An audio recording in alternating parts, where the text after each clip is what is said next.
Shalom Bapak Ibu yang saya kasihi di dalam nama Tuhan kita Yesus Kristus. Setiap kita pasti tidak asing lagi dengan kata share, bukan? Melalui percakapan secara langsung atau lewat aplikasi perantara seperti WA, Line, Instagram, dan aplikasi lainnya. Dan bahkan sering sekali kita saling share sesuatu apapun itu ke dalam grup kita masing-masing, bukan? Apa yang membuat kita itu terdorong sehingga kita itu mau share ke orang lain, Bapak Ibu? Ya mungkin karena kita menemukan sesuatu hal yang sangat menarik, sesuatu hal yang lucu atau bermanfaat, sehingga kita itu pengen orang yang kita share akan menikmati hal yang sama seperti yang kita rasakan.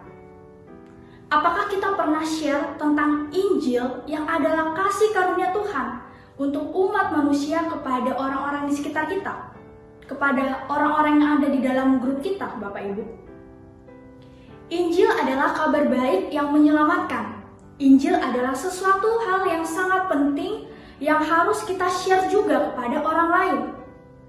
Hari ini kita akan bersama-sama belajar tentang share the gospel.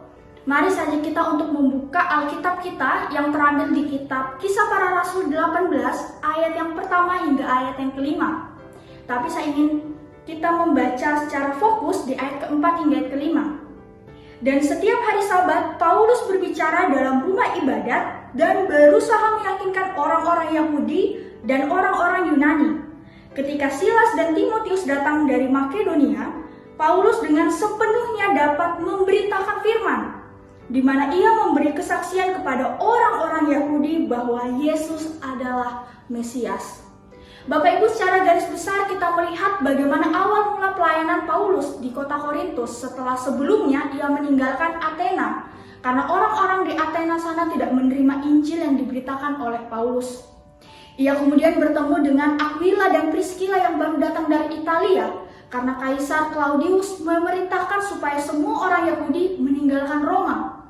Dan kemudian dikisahkan lagi bahwa Paulus tinggal bersama dengan mereka dan bekerja sama sebagai tukang kemah.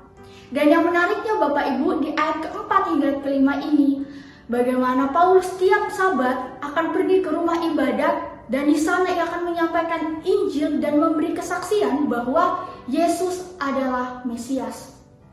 Paulus terus berusaha untuk share the gospel, Bapak Ibu. Dia berusaha untuk share tentang pengalaman dan perjumpaan pribadinya dengan Tuhan kepada orang-orang yang ia temui. Bagaimana dengan kita? Sudahkah kita melakukan hal yang serupa seperti yang dilakukan oleh Paulus? Sudahkah kita share perjumpaan pribadi kita dengan Tuhan? Entah itu ketika kita mengalami pergumulan, kesulitan hidup, atau ketika kita berhasil melalui proses pembentukan kerohanian kita, di mana kita tahu bahwa Tuhan sudah menolong saya. Bapak Ibu yang saya kasihi, mungkin kita bisa memulai dengan cara kita share ayat yang memberkati kita. Dengan share hal-hal yang membuat kita itu merasakan kebaikan Tuhan kepada orang-orang sekitar kita.